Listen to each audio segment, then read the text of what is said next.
Hey, welcome to the greenhouse. Come on in, let me show you. We're planting tomatoes.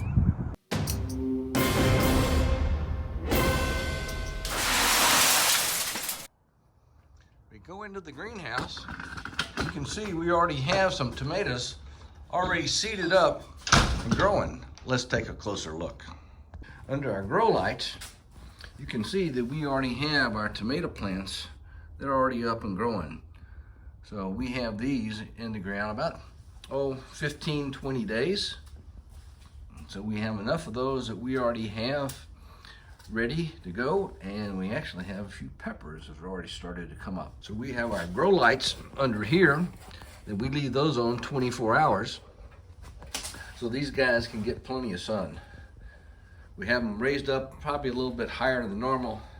That's so when we water them, it's real easy to be able to water the tomatoes. I have a few more seeds left. This is striped German from Wild Boar Farms. We ran out of our seed planting packs, so I ordered some new ones.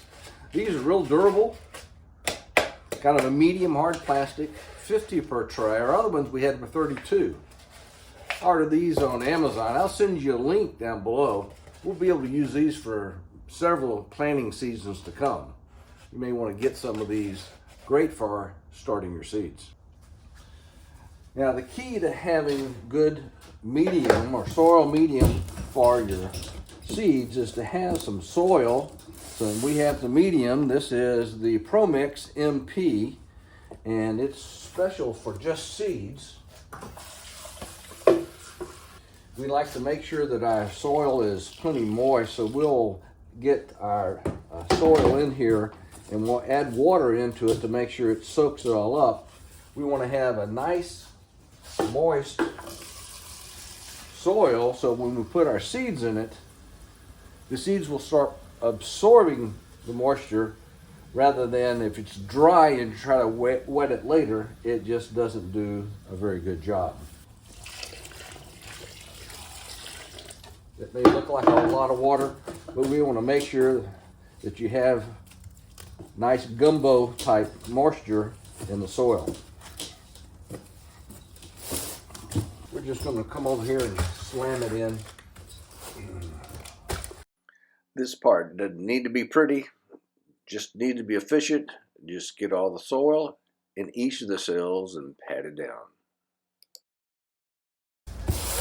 Next things we're going to do is wash our hands and dry them, because we're going to be using these seeds put in here. We don't want them sticking to your hands, because believe me, they will. So this planting method is what I found over the years is a quick and easy method. And so what I'm going to do is put all the seeds in the palm of my hand.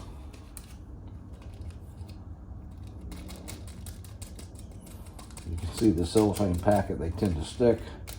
And then we come along and we'll just kind of scrape one seed into each cell, and that way let them fall in, and we can kind of make sure that we don't have too many overplants where you have more than one seed per cell.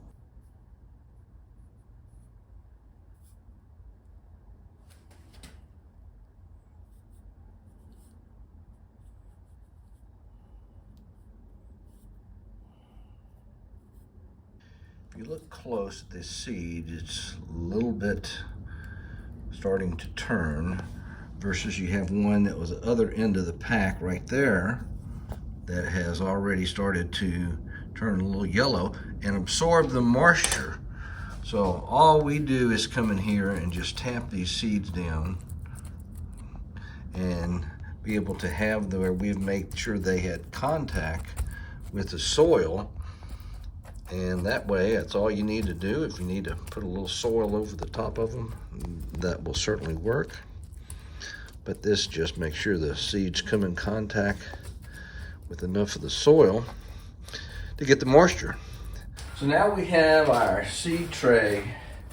We want to come in right behind it and give it a little soaking of water. Not too much, just enough for the seeds to set in, and that'll be fine.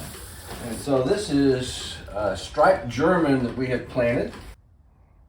These are our signs for our tomatoes. We make sure that we mark these so we can remember what it is that we have planted. So these are the striped German. This is a new variety for us this year. And we've also planted dark queen. So striped German and dark queen are new to us this year, but we've always enjoyed growing tomatoes from Wild Boar Farms, one of our favorite seed producer. So dark queen is very similar to the pink Berkeley tie-dye, which is my favorite tomato to grow and to eat. So the other tomatoes we're growing this year are Early Girl, Celebrity, and Sweet Million. Those are our favorite tomatoes. We have a Celebrity, which is a semi-indeterminate, and then we have a determinate with Early Girl, and then we have Sweet Million, which is a cherry tomato. And part of the reason we're growing the striped German and the dark queen is because they're very heat tolerant. Hey, this is Texas. It gets hot here. We need that. So hope you enjoyed our tomato video on what we're planting this year. Be sure and check out my other videos on tomatoes. I have a whole series on them, particularly the one thing you need to know about growing tomatoes. So if you like this video, be sure and give me a thumbs up. If you want to see more of our tomato videos, check them out below and come back and see me real soon.